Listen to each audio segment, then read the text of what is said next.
Hello and thanks for joining us for our late night newscast coming to you from Arirang's news centre in Seoul. I'm Mark Broome. Our top story tonight. The authorities in Belgium have put Brussels on the highest terror alert, warning that there's a serious and imminent threat of an attack. The city's subway and tram systems have been closed until Sunday afternoon, and the public have been told to avoid busy areas like train stations and shopping centres. Belgium's Prime Minister said intelligence services had precise information that a group was planning an attack with explosives and weapons at several locations in Brussels. Now, seemingly unconcerned about the warning and the heavy presence of armed police and soldiers, as you can see there, a reasonable number of tourists and shoppers have been out on the streets of central Brussels on Saturday. Now, concerns are high in Belgium as two of the Paris suicide bombers had lived in the country. On top of that, 3 people detained in Brussels are facing terrorism charges, and Salah Abdeslam, the brother of one of the bombers, remains at large, with some reports suggesting he could be in the city. The UN Security Council has given its unanimous backing to a resolution that urges countries to take strong measures against the Islamic State group in Syria and Iraq. It comes a week after the deadly terror attacks in Paris. Hwang Jie has the details. Take all necessary measures to fight the Islamic State group. That's what the UN Security Council is calling on countries across the globe to do by unanimously adopting a resolution drafted by France. The resolution also urges countries to redouble and coordinate their efforts to prevent and suppress further attacks carried out by ISIS and other terrorist groups. The absolute necessity to unify and mobilize the international community in the fight against Daesh. That's what this resolution is all about. In a rare diplomatic move, Russia itself, a victim of an ISIS bomb attack in the Sinai Peninsula last month, voted in favor of the measure. For years, Russia and the West have been at odds over the conflict in Syria. Moscow wants President Bashar al-Assad to stay, while the West believes Assad needs to go. This resolution, however, does not mention the UN's Chapter 7 that gives countries legal authorization for the use of military action. France and Russia have already been launching airstrikes on ISIS and rebel-held areas of Syria, though, arguing their actions are based on self-defense. The unanimous vote came just a week after ISIS launched its shocking attacks on Paris. 130 people were killed in those attacks and many more were injured, many critically. Hwang Jie, Arirang News. A 10-day nationwide state of emergency has been declared in Mali following the attack on a hotel in the capital, Bamako, by suspected Islamist militants. The government says 21 people were killed, including 2 gunmen, at the Radisson Blu Hotel. China's state-run Xinhua news agency says 3 Chinese nationals are among the dead. The US State Department said 1 US citizen was killed. A Malian jihadi group and a regional branch of Al-Qaeda have claimed responsibility for the attack. Mali has been fighting Islamist extremists since 2012, when militants took over much of the north of the country. Local and French forces managed to drive them out in 2013, but groups have re-emerged in the centre of the country in recent months. President Park Geun-hye has been attending the ASEAN Plus 3 summit, which includes 10 ASEAN nations and their 3 Northeast Asian dialogue partners. President Park called the ASEAN Plus 3 one of the most systemised cooperative bodies in the region. Our Hwang Sung-hee files this report from Kuala Lumpur. At this year's ASEAN Plus 3 summit, regional leaders reviewed the progress of their cooperation in economics, finance and science. The annual meeting involves 10 ASEAN nations and their 3 Northeast Asian dialogue partners, South Korea, China and Japan. Noting the progress made in functional cooperation in more than 20 sectors, President Park said the ASEAN Plus 3 has become one of the most systemized bodies in the region. She said 2015 is a historic year for the ASEAN Plus 3 cooperation, considering the planned launch of the ASEAN Economic Community. The ASEAN Economic Community is set to be launched at the end of this year. The South Korean leader also called on the international community to issue a collective message to North Korea to give up its nuclear ambitions, saying the issue must be resolved for peace and stability in East Asia.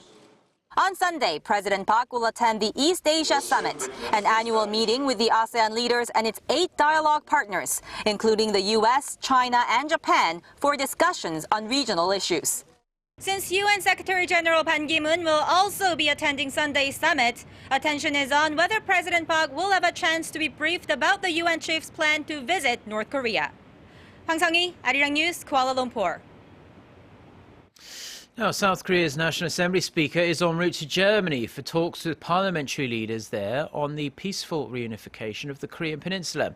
Officials say Jung Hui-hwa and a small group of ruling and opposition party lawmakers are going to stay in Germany for 6 days.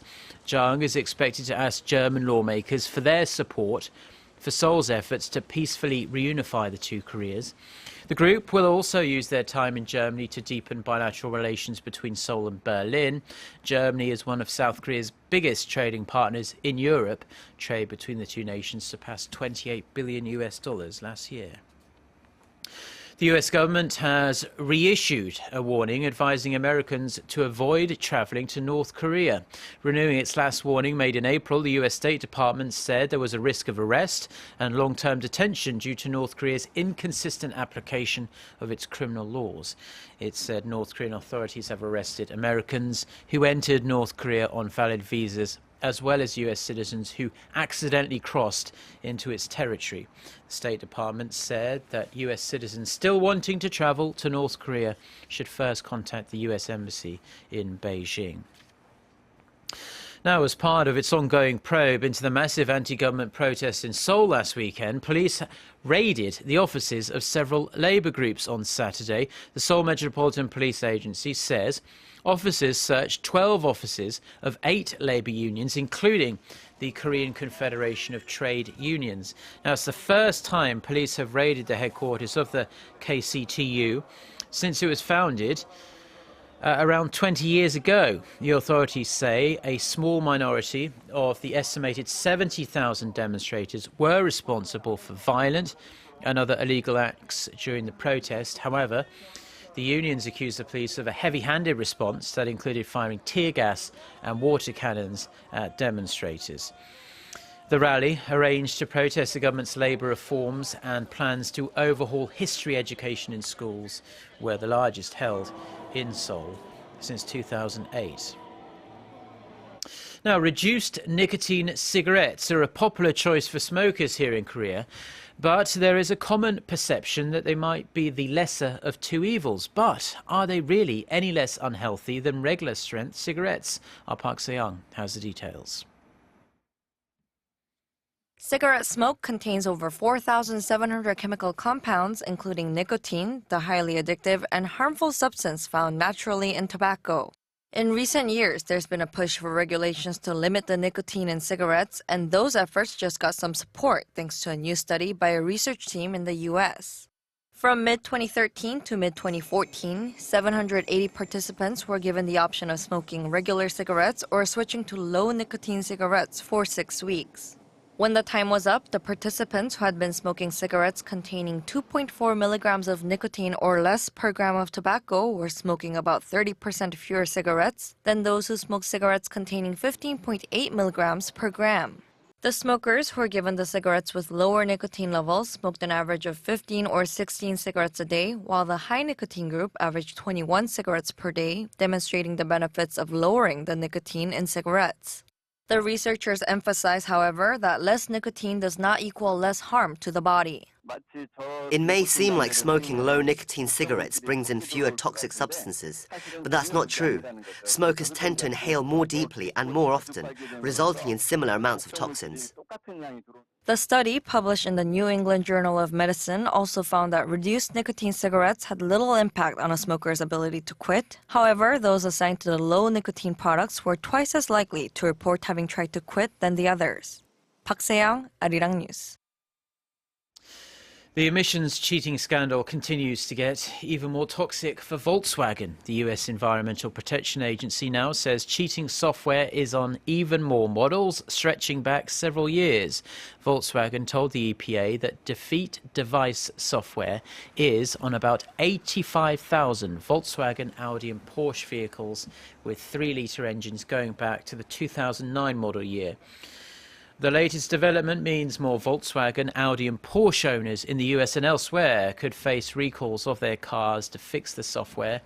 It also means Volkswagen could face even steeper fines and extra scrutiny from US regulators.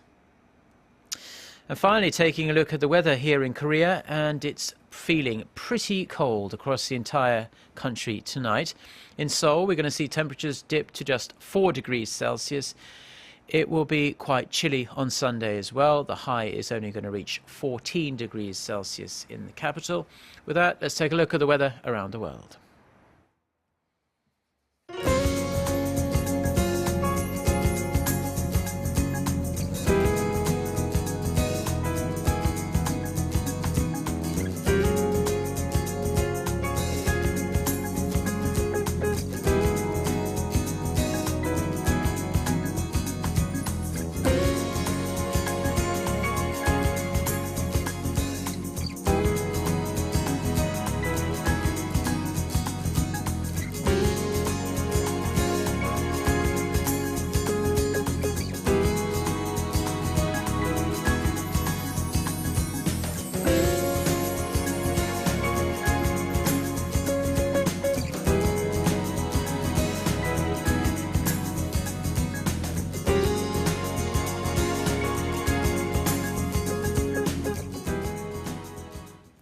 Well, those are the stories we have for you at this hour. For more of the latest, don't forget to check out the website arirang.com/news. Have a great rest of the weekend. Goodbye.